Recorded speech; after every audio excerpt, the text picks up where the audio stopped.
At an individual level, what does this mean? What can we do? Well, one of the areas we can reduce our emissions is from our own house. So, is there any help out there? Yeah, how do we go about doing this?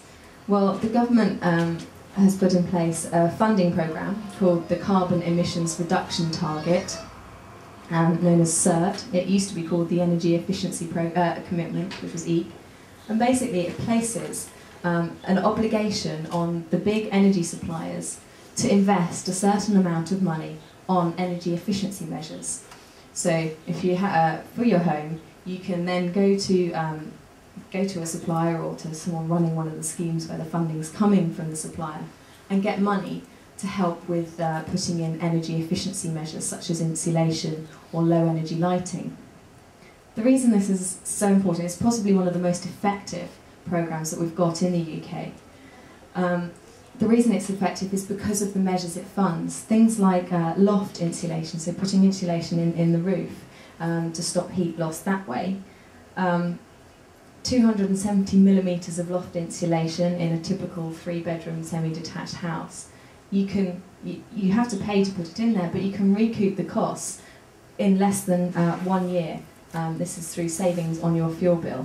So, and it's the funding that helps reduce this amount of money that it costs. There's also the, so that's kind of helping reduce, these are carbon emissions in the home. This is space heating, hot water, and then like cooking, lighting, cold appliances, wet appliances, consumer electronics, so all those gadgets, and information communications technology, so telephones, that sort of thing. So CERT, you're looking at reducing mainly here the space heating, a little bit from lighting.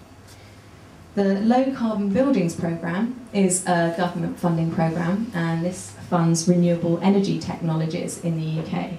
So if you want to put a solar panel on your house, there's funding available for you to do that. It's a step beyond the last kind of funding, renewables funding scheme, because it takes into account what's known as the energy hierarchy. So you have to have implemented energy efficiency measures first before you can get the funding for renewable technologies.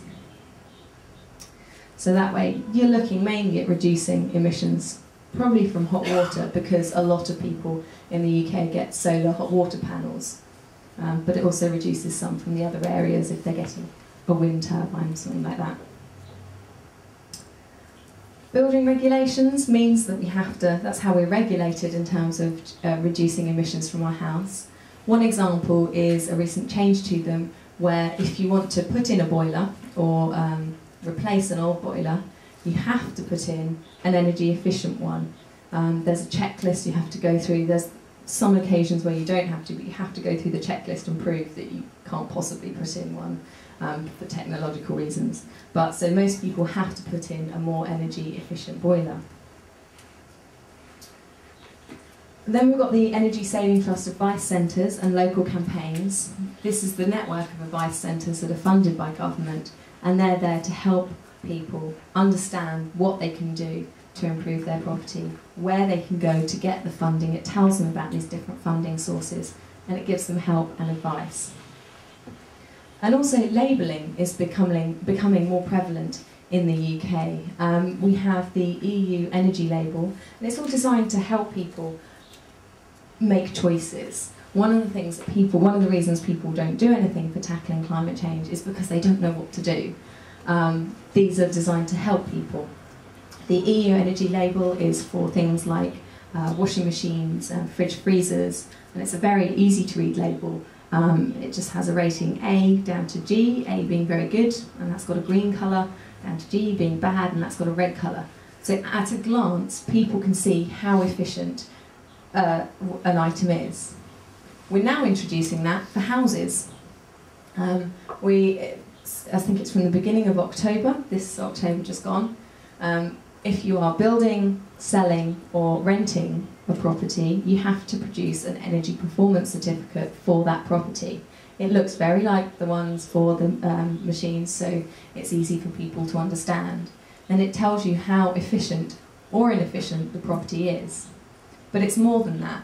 It also gives you information about what measures you could implement. So, you know, this house doesn't have enough loft insulation, you could put loft insulation in, and it tells you that, and it tells you what the rating would be if all of these measures were implemented. So that's another way that's helping people make choices and change the way they use energy. So that's it. We've now got, how long are we doing on time? 10 minutes more. 10 minutes more. Okay, so we now have a chance to have a think about what the similarities are between the UK and Brazil, and what the key differences are. What do you think of what we're doing to address our energy use, and what else would you do to help us reduce our energy use? Vamos discutir essas perguntinhas aí, se vocês quiserem depois eu traduzo para vocês. E aí vocês escrevem no papel as respostas e aí a gente comenta as respostas que vocês tiverem. Aqui, para quem não sabe, o que tem de similar entre o Brasil e a Inglaterra, o Reino Unido, né? Quais são as diferenças chaves? O que você acha dos planos do Reino Unido para endereçar os problemas que eles têm? E o que mais você poderia fazer? O que você poderia fazer de diferente de tudo que foi discutido? Obrigada. I think that the UK, as Brazil, could use more geographical conditions, such as, like in the UK, you could use more the wind and tidal renewable sources, and in Brazil, like the winds also, so hydroelectric. A gente estava discutindo e achou muito bom o plano que se apresentou do governo do UK. Principalmente eles se interessaram muito nos subsídios do governo para energia solar, para aquelas habitações que forem desenvolver isso. Também essa última resolução de outubro que você falou de selos para habitação, no caso da venda da habitação, dela ser eficiente energeticamente. Isso é muito interessante até para implantar no Brasil. E também nos selos das máquinas e coisas que estão sendo feitas lá, e do pensamento local e nacional, né? Na política nacional do governo e da política local, no caso, no micro e no macro, que é interessante sempre atuarem juntas para poder ter um efeito maior. Né? Lá eles têm a necessidade de gastar energia, nós aqui temos o clima quente. Bom, como ninguém comentou da 4 ainda, né?